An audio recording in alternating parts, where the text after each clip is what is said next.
Welcome to an hour of HealthMade Radio. HealthMade is a community for natural health seekers where we educate people about common health conditions and share extensive research on the most effective natural health treatments and promote legislation that protects our health freedoms. A core concept belief is an innate intelligence and healing power of the body, and if properly supported spiritually, emotionally, and nutritionally, it can find its way back to health. HealthMade Radio will bring information from integrative health experts throughout the world. Check us out at healthmade.co. Health is what you make it. I'm Dr. Michael Karlfeldt, and I will be your host. Today's guest is Peter Sullivan. Peter Sullivan is the founder and CEO of Clear Light Ventures Incorporated, as well as an environmental health funder who focuses on toxins and wireless safety. He has spent the last 15 years successfully recovering his two sons from autism and sensory issues. In the same time period, he recovered from mercury poisoning and the effects of high levels of wireless and EMF exposure.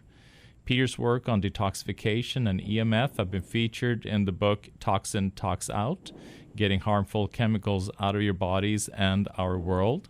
The book The Out-of-Sync Child Grows Up, Coping with Sensory Processing Disorders in the Adolescent and Adult Years, and CNN's Morgan Spurlock, Inside Man. He serves on the advisory board for the International Institute for Building Biology and Ecology and on the board of Pure Earth. Today, Peter is one of the founding funders or major funder in the country in this area of research, funding work at Harvard, Stanford, University of California, Berkeley, and several leading environmental health non-profits. He speaks about autism and environmental health at conferences throughout the United States and abroad. Previously, he was a software designer for Netflix Incorporated, Interwoven Incorporated, Excited Home, and Silicon Graphics. Prior to working in high tech, he was an executive officer and pilot in the United States Navy. He has a bachelor in psychology from University of Detroit and a master's in computer science from Stanford University. Well, Peter, it's such an honor to have you on the show today, and this is such an important subject that we're going to discuss today. Oh, thank you so much for having me. I'm really enjoying, really excited to be here. Well, I'm really curious. What made you? I mean, you're in the area of software design and high tech, and here you're using technology to improve our life and to, you know, like these commercials where you see 5G is now saving lives, and you know, what brought you from one thing to the other? Well, I was really passionate about personal technology and worked with a lot of really pioneers here in Silicon Valley in the early 90s and mid 90s. And my resume used to say listed the objective as to empower people with personal technology, and so I was on the cutting edge. I remember meeting with Tony Fadell, who later designed the iPhone in the mid-90s, talking about this stuff. There weren't too many people talking about putting things in your pocket at that time in the mid-90s. But and so I had all the gadgets earlier than other people, and unfortunately, I found myself and my family getting quite sick. And my brain was telling me these things are really empowering, these are fantastic, and you know, there are definitely some benefits, and my body was giving me a different message. And it turned out that my body was right. And I had to change my mind on a lot of this stuff and actually look at the science and reevaluate my assumptions that this is safe and well tested, and that anybody who questioned this was, non-scientific. It's actually quite the other way around. So it's, because you're looking at EMF. We're such a visible world. If we can touch it, we can feel it. Then we can understand that maybe this can be harmful. But EMF, it's just in the air. We can't see it. How can that be dangerous? Well, there are a lot of things like ionizing radiation, like radiation from Fukushima or Chernobyl, that is harmful, but you don't necessarily feel right away. So you can be harmed by things you don't feel. But what we have learned is, I guess in doing this for the last, I don't know how many years now, it's maybe working on this topic maybe for 12 years, There's science on this, and I try to get people to read the science, and no one really wants to read the science because you've got these convenient devices, and you don't want to reevaluate that. So everyone likes to be willfully ignorant. But what we've learned is that I have learned that a lot of people, not just really sensitive people, but most people can have some sort of sensory experience around magnetic fields, electric fields, or wireless radiation. And once you have that experience, it's very eye-opening, and then it's hard to deny. You can't. It's not me persuading you. It's your body had the experience, so now you're trying to find out what's going on. So I'm calling you from an office right now that's shielded and very low EMF and wireless radiation, and I would have people, reporters and other people, come up here and say, "Well," they would say, "Oh, I feel a little bit different here," and not everyone did. Maybe I would get 50% of people to feel something here. But so I said, but how do we take this show on the road? And we ended up building a wireless tent. So it's basically an event tent, a 10 by 10 event tent with shielded fabric around the sides, and we ground it. And we have people go in the tent, and we find, on average, depends on the environment, somewhere from 80 to 95% of people who go in the tent either immediately or within a couple minutes have a felt experience in the tent. They feel different outside the wireless environment than when they were back outside the tent. And that's so we've been taking that to multiple conferences. Hundreds and hundreds of people, I don't know, thousands of people have gone through it at this point, and that's really been raising awareness. I think that's been kind of fun. And so, what is it that people feel different? I mean, what is taking place in their body that makes them think that this is a good thing? So when they go inside, the most common experience, the most common word that we hear, we don't try to prompt them in any way. We just say, "How do you feel different?" And everyone will sit there, and basically the most common word that comes out is, "I feel calmer." Some people say they feel their body feels heavier, they feel a little more relaxed or less agitated, and we basically understand why that happens. There are the wireless signals. Dr. Martin Paul has written papers about the calcium channels. So these are ion channels on the outside of our cell membranes, mostly in the nervous system and the heart. And the job of the calcium channels is to excite the cell and say, to let calcium gets in, which is like a little spark. There's not supposed to be much calcium inside the cell. When the calcium gets in, it's supposed to say, "Hey, get excited. Something important is happening. There's a big reward, or there's something life-threatening going on." Err on the side of don't miss a thing. Sharpen up. And it takes more energy to get into that precise state. And what we're noticing is that what we've learned is that the wireless signals can falsely allow the calcium channels. The calcium channels open and close based on voltage, so electrical signals. So the wireless signals can falsely open the calcium channels, allowing calcium to get in there and falsely excite the body. So it's almost like everybody's on coffee or MSG, and when you go into this environment and that immediately stops, all of a sudden things get calmer immediately, and that's why people report feeling calmer. Because we're dealing, one of the issues we're dealing with, there are a lot of issues we're dealing with, but it seems like a lot of people are in that kind of inflammatory state, where they're more in kind of a sympathetic mode versus parasympathetic. Sympathetic is that, fight or flight, and also Exactly. Immune system is hyperactive, and also you have inflammatory is much higher up, cortisol, adrenals, all of that is hyperactive. So are you telling me then that the being exposed to EMF puts you naturally in that state? Yes, exactly. And you could think of it at two levels. You could think of it at a cellular level. You could think of it at an individual cell going into cell danger mode, which is something Bob Navio writes about. So basically the cell gets excited, but at some point there can be a level of too much excitement or excitotoxicity, and so basically the calcium gets inside the cell and it creates a cascade. It combines with nitric oxide and creates a free radical called peroxynitrite. And it's a really damaging free radical and can damage mitochondria and even DNA and provide DNA damage. And obviously that can be that's part of the inflammatory cycle.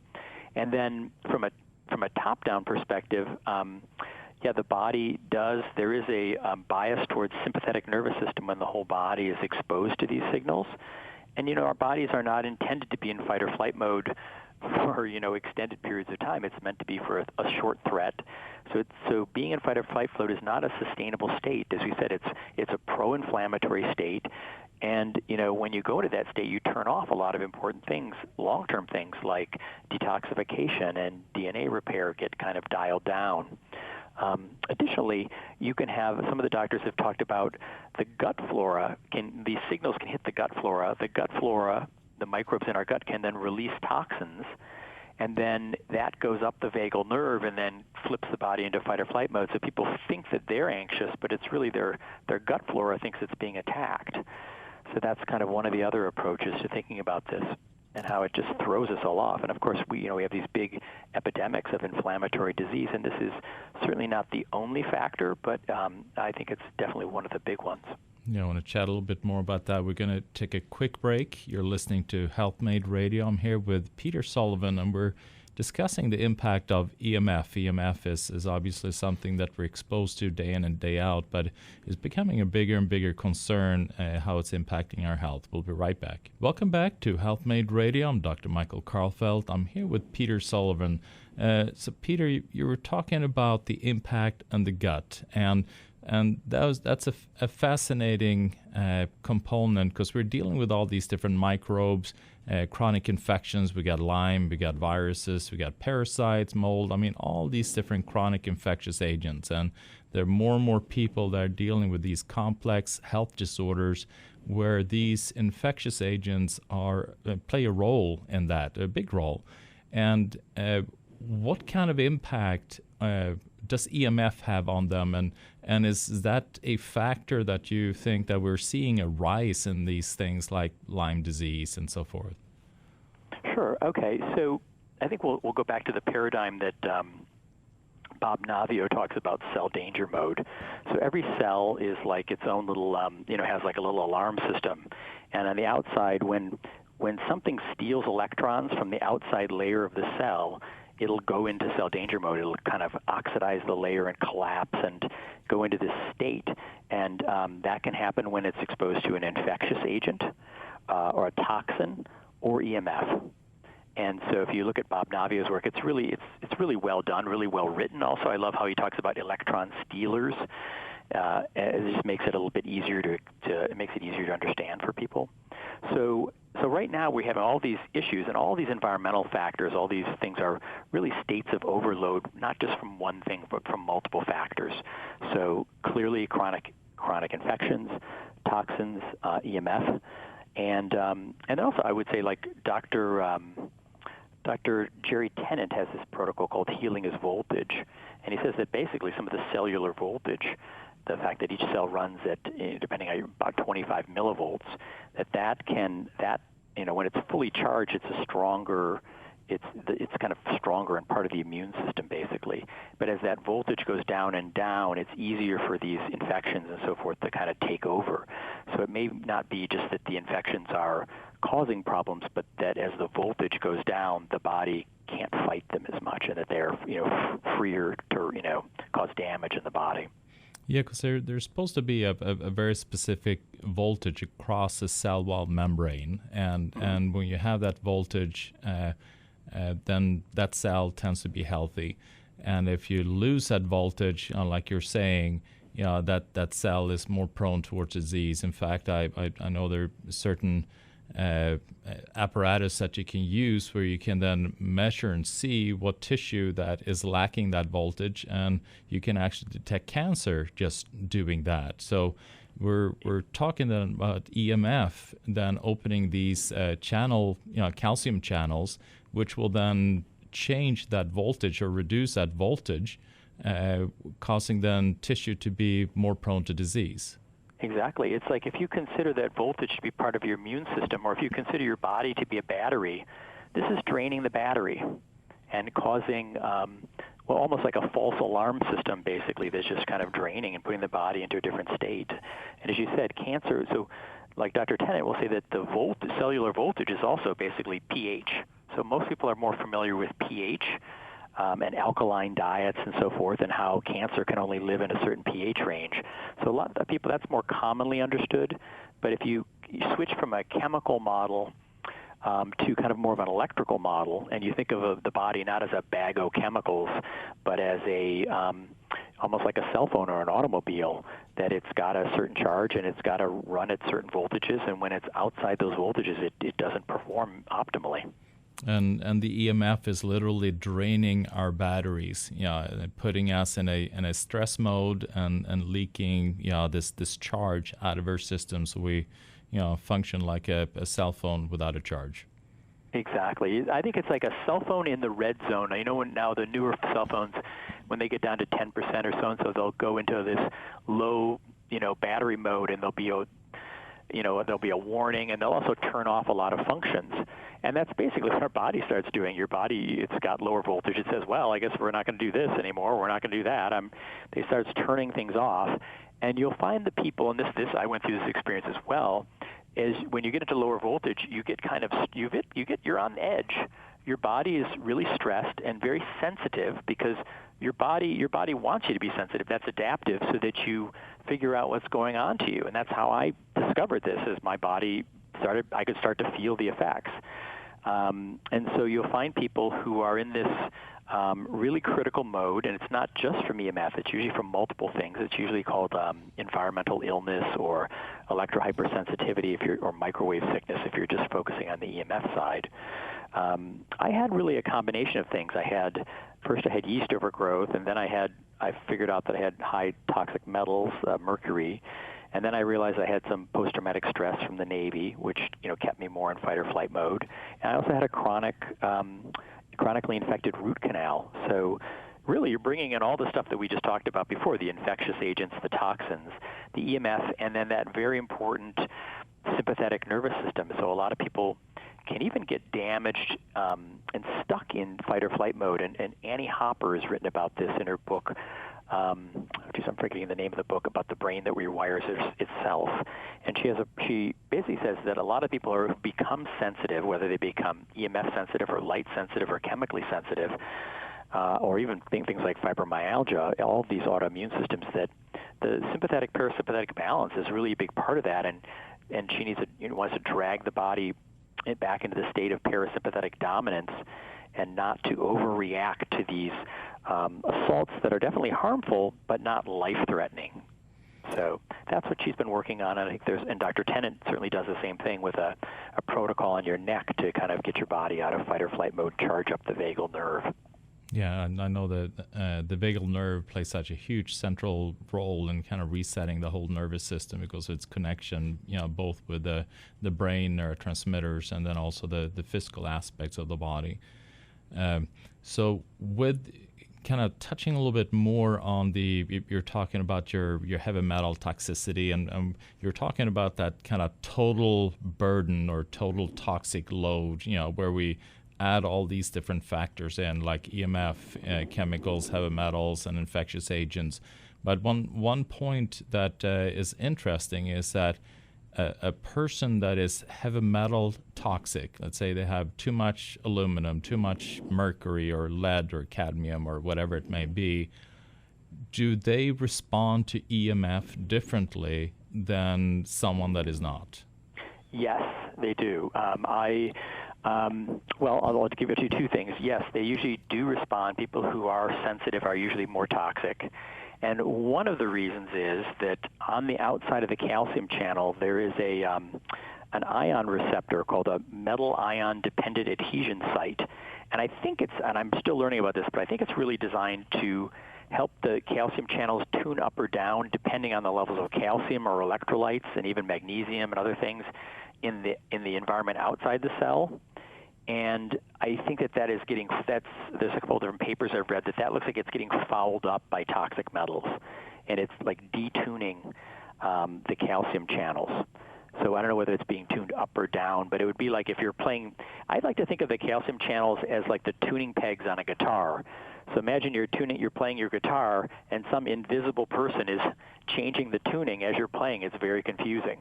And that's essentially what's going on with EMF, but of course also with toxic metals. I also had some problems after I detoxed. I went through chelation and detox, and I was using chelating agents that were non-specific and not only brought out the toxins, but healthy minerals as well. And I became actually I felt even more sensitive after I did detox, because people have talked about the mineral levels in the extracellular matrix and having those correctly balanced. And I think things got really unbalanced at that point. Yeah, no, a common chelating agent that we use is EDTA, and that has a high affinity also for calcium and other minerals. So, right. and calcium, like we've been talking about, it's crucial to kind of protect the cell membrane and kind of slow down these reactions within the cells so that they don't become hyperreactive, be in that sympathetic mode. So yeah, that's an important aspect to make sure that you support that component as well as you're moving the heavy metals out. Yeah, and I think one of the other one of the other minerals that Dr. Paul has talked about is magnesium.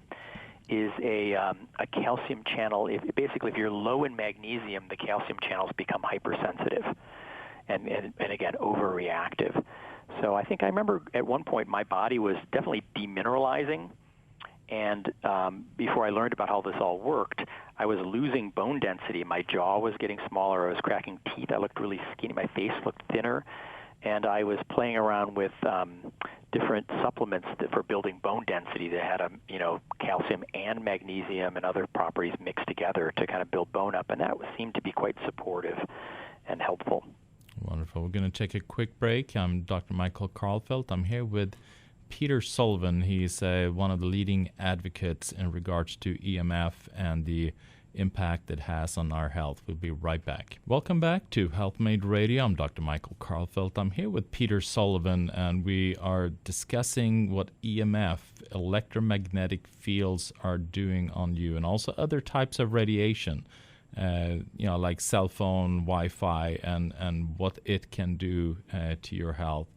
So one of the components that I've also, some people have discussed, is that if you're heavy metal toxic, then you're functioning almost like an antenna, that you're picking up more of these EMFs and these frequencies, these non-ionizing radiation more. Is there any truth to that, do you feel? Yes, exactly. So we've talked about the Midas effect, which is, it's definitely there's basically a resonant effect. I think that might be happening as well.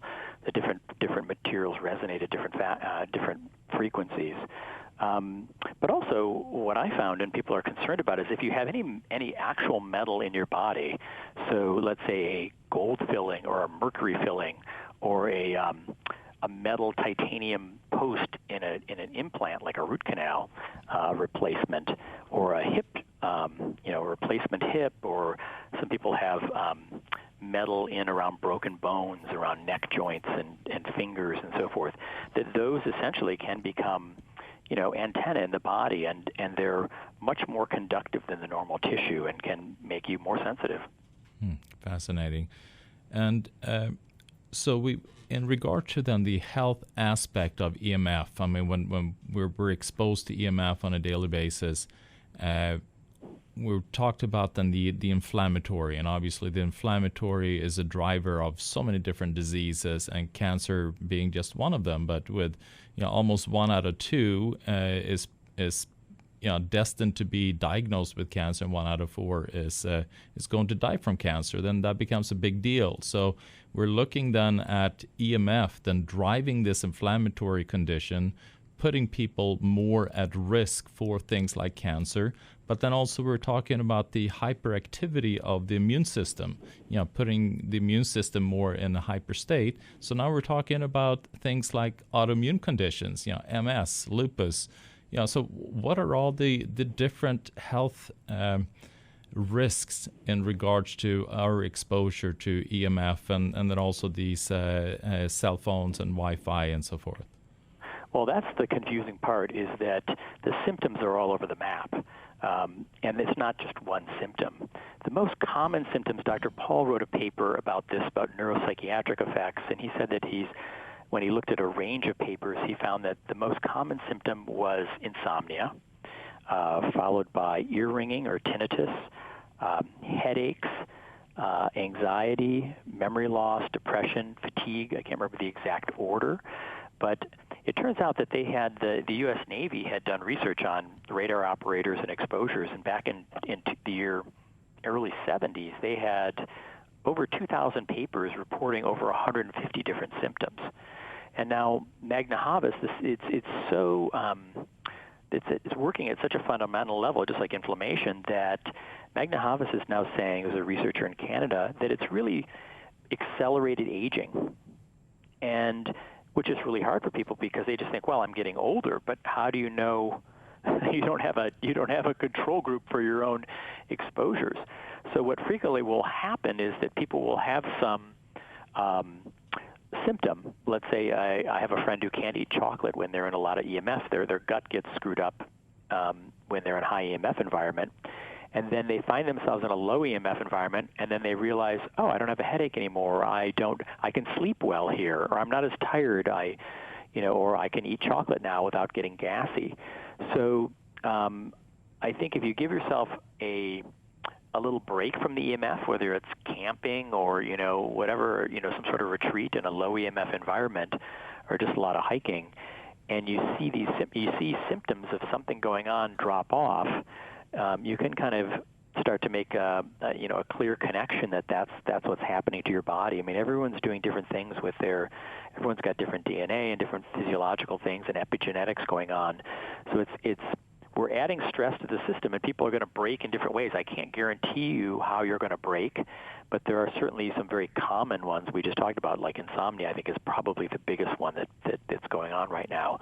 But also we've had a rise I think we've had 42 data scientists looked at some of the CDC data and found that in the last 25 years, 42 chronic health conditions have risen pretty dramatically. Things like fibromyalgia, juvenile bipolar, autism, ADHD, these sort of things, and they're all inflammatory based, or you could say even neuroinflammatory based. So that's been one of my focuses lately. We're focused on autism for a while, but now I think it's much better to go mainstream and talk to everybody about neuroinflammation. And like you're saying, that's becoming a bigger and bigger concern. You're dealing people with anxiety, depression, insomnia, and they're looking upon that instead of a neurotransmitter imbalance, more of a inflammation of the brain. And then we go even further to autism, and we see this extreme rise in autism. And obviously there are a lot of different factors that play a role in it, because we were talking about this whole toxic load, where heavy metals play a role. But, the EMF definitely has a big part of it. I mean, you helped your children with autism, and I assume that you saw that EMF was a crucial component. Yeah, it was, and we've found out with so many children. We've seen actually some pretty remarkable overnight changes with children. Mostly you'll see when you lower the exposures, and what we've been telling people to do at night for free is you turn off if you have a baby monitor, turn that off, your Wi-Fi and your cordless phone base station, if you still have a cordless landline phone. Turn those off at night. You can go one step and also obviously get your cell phone tablets out of the room, and any fitness trackers or anything you're wearing. So create some space around the body, like an EMF-free zone, and then see how you sleep for a couple weeks. Most people slowly, gradually, as the inflammation goes down, they get better. Their body starts to catch up from this state of overload. But we've had some pretty remarkable situations. We had Dr. Toral Yelter out here in California did this protocol with about 12 kids a couple years ago. One of the kids was a nonverbal autistic boy, and after 3 nights of this protocol, he spoke a full sentence. He had never spoken before. That's incredible. So that's pretty incredible, and that's, so what I say is, probably worth a try since it's free. It's free, and, it's the opposite. It's people would say, why would I do this? I don't have any science. There's quite a bit of science. It's the opposite. There's no science showing that this is really safe right now. So back off. I would say kind of have a paleo attitude and, back off from any of this new stuff until we find that all these chronic issues and everything are going back down. And let's take a quick break, because I'd like to get more into detail as to what people can do practically. You were touching on it already, but things that people can do. I'll be right back. I'm here with Peter Sullivan, and we are discussing how you can protect yourself against EMF and other type of radiation like cell phones and Wi-Fi. I'll be right back. Welcome back to Health Made Radio. I'm Dr. Michael Karlfeldt. I'm here with Peter Sullivan, and we're discussing how you can protect yourself against EMF and all the health conditions that are associated with the rising level of EMF and radiation that we're exposed to. So you're talking about some simple solutions that can have a dramatic result, and one is then to kind of make your bedroom into a safe zone where you are unplugging Wi-Fi, your cordless phone, you're turning that off, turning off electricity to the room, also to the bedroom. Is that actually exactly? You can. One of the tricks is to turn off the circuit breaker for the bedroom so that any electrical noise called dirty electricity is not, which can be up in the microwave range, is not on your wiring. At least that you're not exposed to that at night when you turn that off. And so when you do that, because obviously while you're sleeping, that's when you produce a very powerful hormone called melatonin. And also that is when the body detoxifies, the brain detoxifies. So by doing this, then I would assume that all those processes are maximized. Exactly. So melatonin is really big for brain detox and helping with neuroinflammation, and wireless exposure and, of course, blue light at night draw down melatonin. So those are the two things. If people aren't sleeping well, it's usually too much blue light at night from screens and, more modern LED lights, and too much EMF exposure. So that is something that they can do then while they're sleeping. So what are some other things that they can do in their home to simple solutions to minimize their exposure to these frequencies? Through the whole home, I have a list of 25 items that I just gave at my most recent talk. And I work from, fitness trackers out, like fitness trackers, cell phones, and I work out from the body, mostly at night. But, even common things like a lamp next to your bed can be a big electrical field exposure. So I list about 25 different items. I don't have them right here with me, but you can look at my website, clearlightventures.com, and it's the most recent blog. Is a 30-minute talk that lists that. One of the other tricks you can do, so obviously you want to lower your exposures as much as possible, but frequently you can't control some of the exposures. Now, some people will say, why should I turn my Wi-Fi off? My neighbors got their Wi-Fi on. Why should I turn mine off? Well, we do know that the closest exposures are dramatically more impactful. Every time you have the distance, like if you go from 2 feet to 1 feet, you quadruple the exposure. And likewise, if you double the distance, you reduce the exposure by 75%. So the things that are closest to us are usually things we can control, and those will be having the most impact. So turn those off, or at least even just move them and create space around the body. And one trick that Dr. Mercola has been doing, we talked about DNA damage being one of the factors. One thing that Dr. Mercola is recommending in his new book, EMF'd, which comes out on February 18th, is supplementing with NAD+, which is kind of an anti-aging trick that's been very well researched. And the NAD is basically an energy molecule. And what he says is every time DNA gets damaged, it takes about 100 to 150 of these NAD molecules to repair the DNA, which means it's really draining your body's chemical battery or your chemical reserves, like you're draining your gas tank. And so taking NAD, which is anti-aging in general, is a way of helping your body keep up with all these exposures.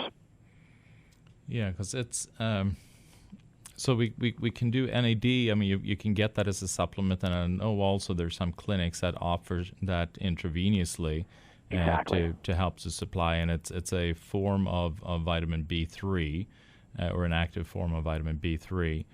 Exactly. So another component that I think is interesting, you were talking about Fitbits, and people actually had a gentleman, B.J. Fogg, he's a behavioral scientist, and he was kind of a driving individual when it came to Fitbit and using technology then to monitor our health. But then just like you were saying that you were wanting to have technology and thinking that could be a solution for so many different issues, but in essence, it actually creates the problem. So like if Fitbit sleeping with one or wearing one continually to monitor your heart rate and monitoring all these different things actually then create more of an issue than it's solving. Exactly. And so the funny thing is that I know B.J. Fogg from Stanford. I took the very first class he taught on persuasive technology. And in that class, I wrote a paper about personal technology. I was the only one who focused on that. And so BJ is fantastic. He's just incredible integrity, and he's still a very good friend. And I look forward to seeing him at the Upgrade Labs in L.A. He's going to be speaking there about his new book, Tiny Habits. And it's sad because the intentions are really good, and the tech folks have to realize that the wireless is just not tested. So I would say the tricky part has gotten to be things like Fitbit right now. You cannot turn off the wireless, and which is tricky because I have a friend who's the product manager for that. Other fitness trackers you can, let's say the Oura Ring, you can turn the thing into airplane mode. So I recommend the Oura Ring. Even the Apple Watch can be set into, if you have an Apple Watch, and I think it's probably the most popular tracker right now along with the Fitbit, the Apple Watch can be set into airplane mode. And in that mode, you're not getting any. If you go to airplane mode and make sure that the Bluetooth and the Wi-Fi are off, then you're getting all this tracking without any wireless exposure, which is pretty good. Now, really sensitive people might still be, affected by the fields in the fields or even the metals and the antenna effect of the metals in the watch. But most people will probably be good with just turning that into airplane mode. And then also you have the issue of like baby monitors. I mean, you a concerned parent always want to make sure that the baby is well and okay and nothing dangerous has happened. I mean, what are your thoughts in regards to that? That's what we look when Martha Herbert from Harvard and I were looking at this topic. She wrote a paper about autism and EMF. I asked her, I said, do you think this is plausible, if this is a factor? And she wrote a 100-page paper with 550 citations. So if you search for autism and EMF, you'll find that paper in two parts. And, she basically came back and said, oh, my God, yes, this is totally plausible. You've got blood-brain barrier breaching. You've got DNA damage. You've got inflammation. You've got melatonin reduction. These are all, circulation issues. These are all factors. She basically said the symptoms of autism match known symptoms of EMF exposure. And we said, okay, well, if that's the case, what is it that changed in the environment that probably drove that? And we looked back, and it started really rising up in the late 80s, and we think that that's really when our wireless signaling went from analog signals to pulse digital signals. So our bodies are used to analog EMF. The Earth's magnetic field is analog EMF and lightning and so forth. But these square signals our body doesn't recognize, and they kind of put the body into cell danger mode. So we're concerned about obviously when baby monitors came about and when baby monitors became digital. So the DEC protocol, like DEC 6, is the digital encoding. And so that makes it nice and clear, and it makes it easier for the computer to read, but again, it's not compatible with our bodies. So that change in the late 80s to that signaling, adding baby monitors, the cordless phones in the household. So the cordless phone is like a cell tower in your house. It's constantly going off, even when it's not, when you're not using the phone. The other one that we're concerned about is it's called dirty electricity, which is basically the AC current and your power is supposed to be 60 hertz, like a nice smooth sine wave, very analog. But a lot of these digital devices and these new things called switching power supplies that came out in the late 80s, basically these little chargers that you plug into the wall that convert electricity from 60 hertz down to DC, 5 volts DC usually, they usually chop up the electricity. And when they're chopping it up, it creates noise in the electricity in little microsurges.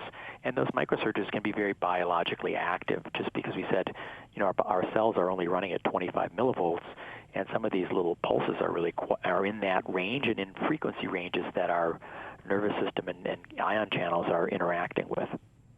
So that's an interesting point. You're talking also about the charging, or not the charging station, for the cordless phones, there are little charging stations for that are become like cell towers in a way. But now also we have cell towers like we're converting to 5G, where we're seeing more and more cell towers around us, from then the 4G. I mean, do you see any danger in that? Do you see any, is that going to have a worse impact on us than what we've had before?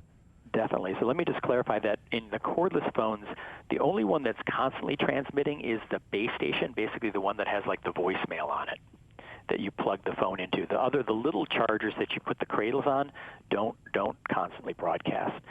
So, if you have one of those in your bedroom, don't worry about that as much as if you have the base station in your bedroom near you. And then for 5G, yeah, of course, what's happening is we've got more and more of these things, and it's becoming harder to escape. And so our exposures are really rising up exponentially, which is really tricky. And in some cases, of course, we can't control these.